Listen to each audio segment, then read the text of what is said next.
कि मनुष्य मंदिर या मुल्क, और दरवाजे पर आ गए। दरवाजा तो जब छूट गया था, जब 84 और नरकों में चले गए, फिर ये दरवाजा मिलता है। तो कितने युगों और कितने कल्पों के बाद आपको मनुष्य रूपी मंदिर में दोनों आंखों के मध्य में दरवाजे पर बैठा। ये सबसे ऊंचा स्थान, इससे बड़ा और कोई भी स्थान नहीं। जब जीवात्मा को ऐसी जगह बैठा दिया, ऊंचे से ऊंचे स्थान पर, कि अब तुम यहां से ऊपर ले जाओ, नीचे से तो आए हो, ऊपर लेते चले, तो अपना नर्तन बेकार व्यर्थ मत करो, नहीं फिर लौट जाओगे। क्योंकि जो तुम कर्म करोगे उसका भोग भोगना है, उससे छुटकारा किसी का हो नहीं सकता। जो भी अच्छे बुरे कर्म करोगे उन सब को भोगना है, मैं ब्याज। तो जब दरवाजे पर आ गए हो तो ऊपर निकल चलो। आपको युक्ति चाहिए, रास्ता चाहिए, भेद चाहिए, उसका कोई साथी चाहिए उसको जाने का, तो वो भेद बता दे, युक्ति बता दे, और कहेंगे देखो दरवाजे पर ऐसे बैठ जाओ, ये बैठने का तौर तरीका है। बस जो वो बता दे कि ऐसे बैठो, तो आपको करना चाहिए। इसमें कितने लोग हैं कि आप देखते भी थे, सुनते भी थे, आनंद भी आता था, ज्ञान भी होता था, लेकिन तुम पर क्या भूत सवार हुआ कि नशा और मस्ती में तुमने कह डाला कि मैं ये देखता हूं, ये सुनता हूं। मैंने आपको मना किया था कि देखो बच्चों, ये अमूलक धन है, ये गोपनीय भेद है उस मालिक का, इसको जितना हजम करके रखोगे उतना जल्दी पलट। तो आपने एकदम बकवास और कह दिया कि मैं देखता हूं। तो जब से बंद हो गया तब से चिल्ला रहे, और हमने तुमसे कहा था कि हम एक बात तुम्हारी नहीं सुनेंगे। पीछे से मत कहना कि भाई बाबा जी, हमेशा आपको कूट कूट के समझा देता हूं, क्योंकि वो तो मैं जानता ही हूं कि जब भजन करोगे तो तुम पर नशा चढ़े। हमारी बात को पहले याद करके रखो, क्योंकि तुमने तो कोई कमाया नहीं, मेहनत की होती तो दर्द होता, मुफ्त का माल मिल जाता है तो बताओ तुमको दर्द किस बात है। तो वो ऊपर बैठे हुए नाराज हो गए, उन्होंने बंद कर दिया। अब तुम रोज चिल्लाओ, ऐसा नहीं करना चाहिए। यही बात है कि गोपनीय जो दरवाजे में बैठे हो, रास्ता चलने वाले से रास्ता लो, जो आता जाता है, जो मंजिल पहुंच चुका, जो पार हो गया वो आता जाता उससे रास्ता। और फिर बैठ करके थोड़ी सी तो वो आदेश करता है। इधर के बंधन भी आपके फौरन ढीले होते हैं, जैसे ही उधाव से ध्यान लगाओ, ये वो कम हुआ और इधर लगा, तो पहले तो गुरु की तरफ लगाना, कि उधर से हट जाए, गुरु की तरफ लग जाए। तो गुरु क्या करता है, इधर लगा देता, फिर इधर लगाता कि सूरत को नाम के साथ जोड़ना, उससे प्यार के लगा देता। तो दोनों काम बन गए कि इधर से हटे, गुरु से लगाया, बंधन टूटे छूटे, और फिर उसके बाद में अंदर में सूरत और नाम के साथ जब जोड़ दिया तो वो बंधन ये भी छूट गया, बाहर का अब अंदर का हो। तो उनका काम अलग है और हम लोग उसको, जैसे किसी डॉक्टर, हम देखते हैं डॉक्टर के यहाँ जाओ ना, तो पैर भी पटको और हाथ भी पटको, सिर भी पटको। ये बताओ डॉक्टर कैसे दवा देगा और औजार कैसे लगाएगा चीड़ फाड़ कर? ये तो हाथ भी पटकता है, सिर भी पटकता है, पैर भी पटकता है।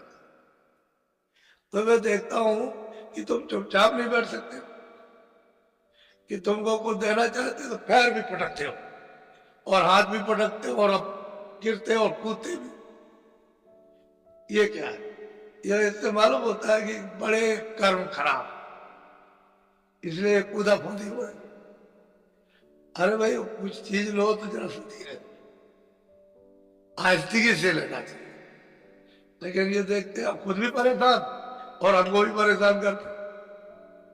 इतना नहीं जानते हो कितनी मेहनत करते हैं और फिर भी। तो असली बात यह है कि लेना नहीं आता, जो कहते हैं उसको सुनते हैं तो वह छूट जाते हैं।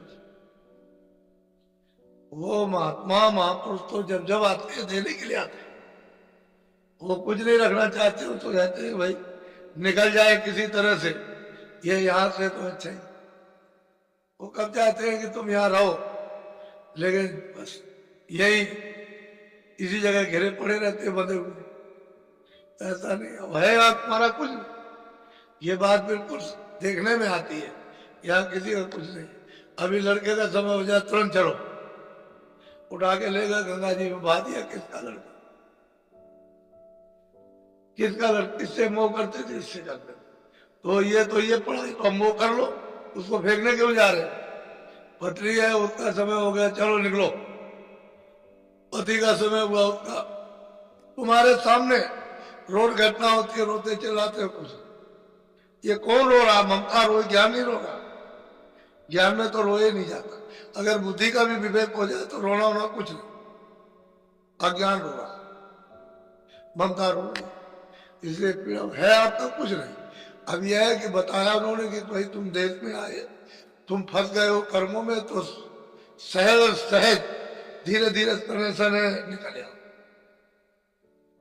वो तो ये नहीं चाहते। कोई आदमी कहे कि भगवान कंठी में मिलेगा, कोई जनेऊ में मिल जाएगा, लंगोटी में मिलेगा, लाल कपड़े, इससे उससे क्या मतलब? लाल कपड़े, गेरू कपड़े, लंगोटी, जनेऊ, इससे क्या? ये कुछ नहीं।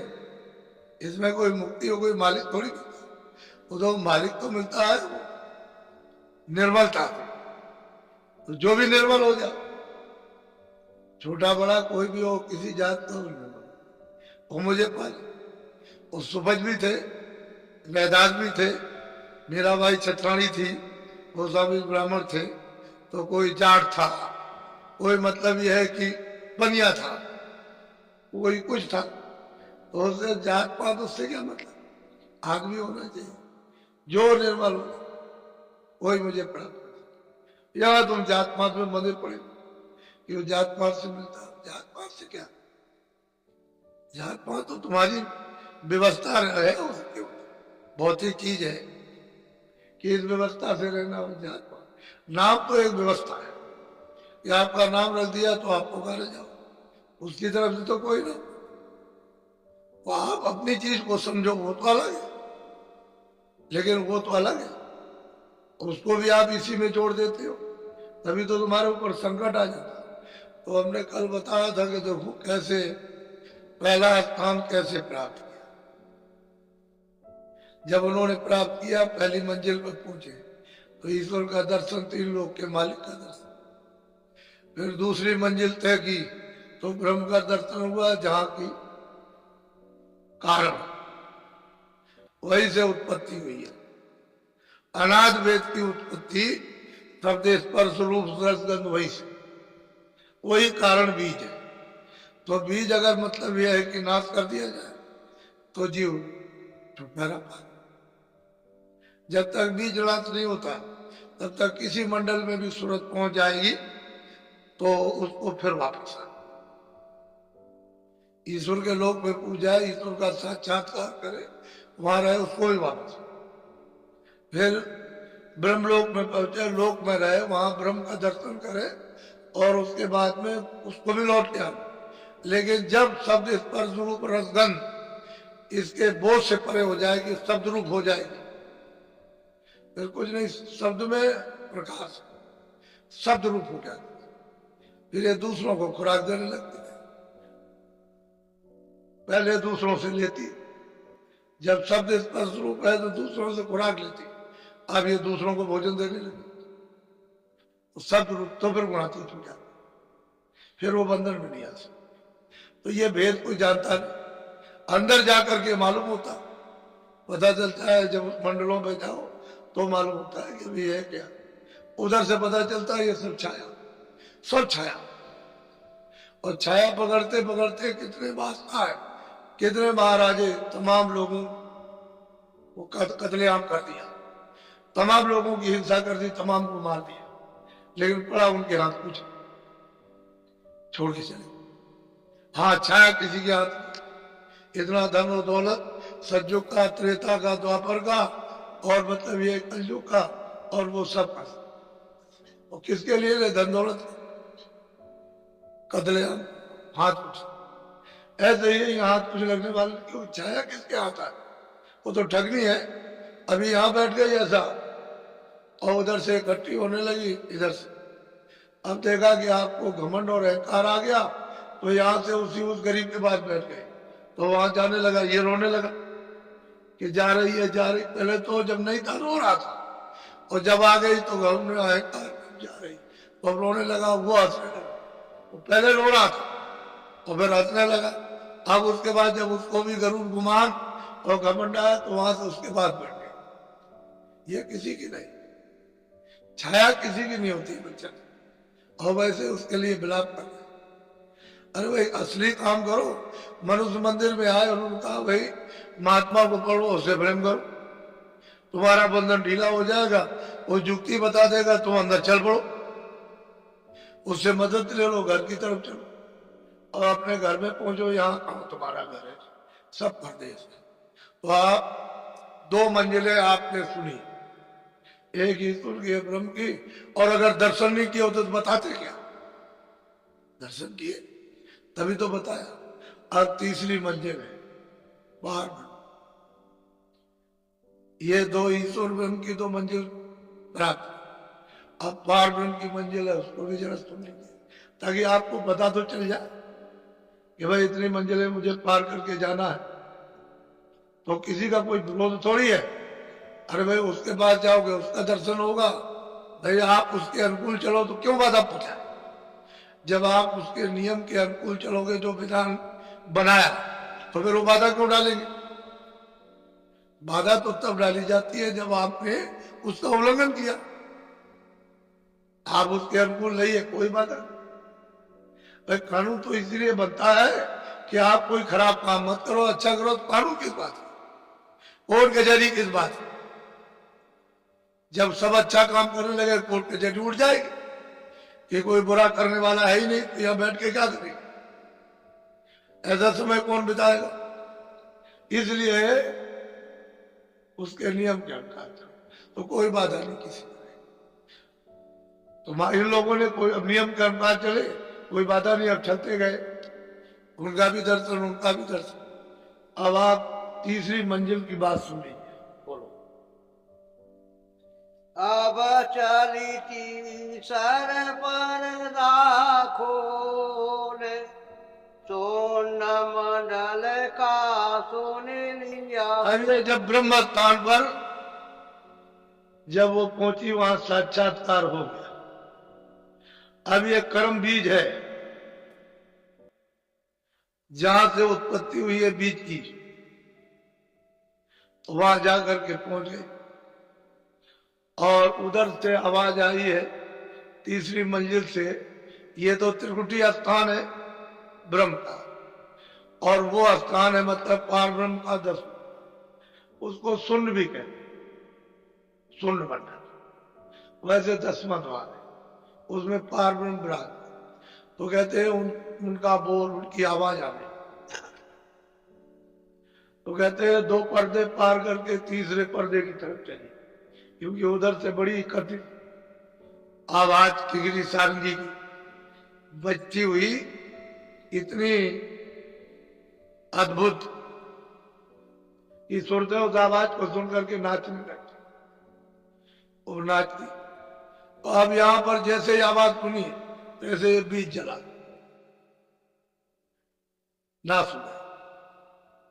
ऐसे ही जैसे ही आवाज को सुना और पकड़ा, और चली उधर से इसको नीचे जितने भी गगन, जितने भी मंडल, ये सब छोड़े। इनके मंडल, इनका राज अलग है। ब्रह्म का राज अलग है, ईश्वर का राज अलग। जहां ब्रह्मा विष्णु महादेव रहते हैं उनका राज अलग, और यहाँ अलग अलग राजाओं का खंड राज, इतना तुम्हारा, इतना तुम्हारा, इतना तुम्हारा, ऐसे। तो ये सब छोड़, अब उधर चलिए उधर बोलो। दसवां द्वार तेज प्रकाश, छोड़े नीचे गगन आकाश। अब जो देख रही है तुरंत कहती है भाई वो 10वां द्वार है। तेज प्रकाश, बहुत तेज है, लेकिन बहुत सीधा प्रकाश, बहुत तेज है, बहुत सीधा, ठंडा। वहां गर्म नहीं, गर्म तो कोई नहीं है, लेकिन बहुत सीधा, बहुत तेज। इन दोनों से बहुत है। और जो उनका शरीर है वो तो एक से, ये कोई इतना शरीर थोड़ी है कि ऐसा है, ये तो इतना संसार में, इतना तो ईश्वर का शरीर है। ये जिस्म उससे लाखों हिस्सा बड़ा तो ब्रह्म का जिस्म, और उनका पार ब्रह्म का बहुत बड़ा शरीर है। तो ये शरीर नहीं है जिसमें मलबूत होता, वहां मलबूत का कोई नाम निशान नहीं। जब ये हर बात का ही नहीं है तो किसी तरफ से भी देखिए बस रोशनी रोशनी, प्रकाश ही प्रकाश, नूर ही नूर बरसता है। अब वो कहते हैं कि जब मैंने उसको पकड़ा, उस बोल को, उस आवाज को पकड़ा, उस शब्द को पकड़ा, उस नाम को पकड़ा, उस बाजे को, तो क्या देखता हूं कि 10वां द्वार है और बहुत तेज प्रकाश, बहुत तेज रोशनी। बोलो। मानस सरोवर किए स्नान। अब सूरत कहती है कि जब मैं उधर गई, मैंने क्या, बड़ा भारी मानसरोवर है, इतना बड़ा मानसरोवर है कि ये जितने आपके अगर एक एक कण का एक एक लोक, मृत लोक बना दिया जाए तो ये सब उसमें डाल दीजिए, सब उसमें समा जाए, इतना बड़ा है। कहते हैं कि हमने उस मानसरोवर में स्नान किया। अब तालाब नहीं होगा, वो तालाब कहा ही जाता है। उसके इर्द गिर्द इस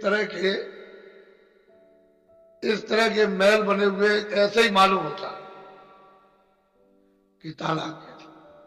यानी इशारों में यही आता है, दूसरा कोई इशारा उस तरह का कर नहीं सकते। वो तालाब का सबने इशारा किया, सब कहते हैं वो तालाब माछ। कहते हो मानसरोवर क्यों कहा? मोती चुगे जाते, पानी नहीं है। और क्यों मोती चुगे जाते? हंस रहते, ये पंछी वाले हंस नहीं जिनका आपने नाम सुना होगा, वो सुरते, रुए, वो वान और मोती चूर। कहते हमने स्नान साफ धो डाला, जो कुछ भी इधर का था सब छोड़े, गंगा नका साफ, सूरज मंडल, चांद मंडल, तारागणों के मंदाराणे, ब्रह्मांडों सब को छोड़ दिया। और तब उधर चली वो सूरज तीसरे स्थान की तरफ। स्थान का नाम है 10वां द्वार, और कहते हैं कि बहुत तेज प्रकाश रास्ते में ये पड़े। अब जब तालाब इतने बड़े बड़े हैं तो लोग तो बहुत बड़ा हो, इसलिए पार ब्रह्मांड तो पार ब्रह्मांड है। बोलो। हंस मंडली जाई समा। कहते हैं वहां हंस मंडलियां, झुंड के झुंड, एक क्षण के अंदर, यानी करोड़ों मील ऊंचा महल बना दे, ऐसे में बन जाता है। यानी करोड़ों मील ऊंचा महल, और कितना लंबा चौड़ा, कहते हैं इतने झटके में बन जाता। ऐसे दृश्य उन हंस मंडलियों के नित्य प्रति क्षण क्षण होते रहते हैं। ऐसा मतलब ये कि वहां रचना उसकी इस तरह की है। अब वो लिखने में इशारे करने में आ सकता है, कैसे खड़े होकर के। अब वहां कोई अंधेरा तो है नहीं है कि भाई वो अंधेरा होगा, कोई दीवार लग गई होगी और कुछ। अब वो कहते हैं कि भाई वहां पर झुंड के झुंड बेशुमार, और उनमें प्रकाश ईश्वर से बहुत ज्यादा। जो सैदल कमल में ईश्वर विराजमान, खुदा गाढ़ विराजमान है, इससे बहुत ज्यादा उन हंसों का एक एक का यानी प्रकाश। इनका प्रकाश तो कुछ नहीं, जो उनका प्रकाश कहते हैं जूत के जूत, झुंड के झुंड, अनगिनती ऐसे कि जगह जगह ये देखने को उस तालाब के इर्द गिर्द में मिलते हैं। बोलो। सोना शिखर चढ़ी सुरति घूमे, के गारी सारंगी डाली। कहते हैं कि उधर में जब सूरत गई तो वहां बाजा सुन रही किंगरी से बड़ी धूम मची, अद्भुत बाजा है, बड़ा धूमधाम। घूमर घूमर कर अभी तो सुन रही है, और जिसमें से आवाज निकल रही है उसका दर्शन कर। नाम और नामी बस यही है कि वो नामी है जिसमें से आवाज आ रही, और जो सुन रहा है वो वहां तक वो नाम है। अब नाम को पकड़ के नामी के पास पहुंच सकते। अब ये इधर से दूसरी मंजिल से अगर आवाज को वहां से नहीं सुनती तो पकड़ करके उधर कैसे जाती? वो तो सुनी उसकी कशिश है, फौरन आवाज खींच लेगी, और जाकर के उसने स्नान कराया, फिर धूम मची। किस तरह का नाच होता है यहां, नाच कुछ नहीं। ये जो आप देखते हो थिएटरों में जाकर के इसी में मोहित पड़े। कितना भी रोका जाए बच्चियों को, भाई मत जाओ, कोई अच्छा नहीं, कोई अच्छा नहीं है। चोरी से चले गए, हमको मित्रों से मिलने गए, चोरी से चले।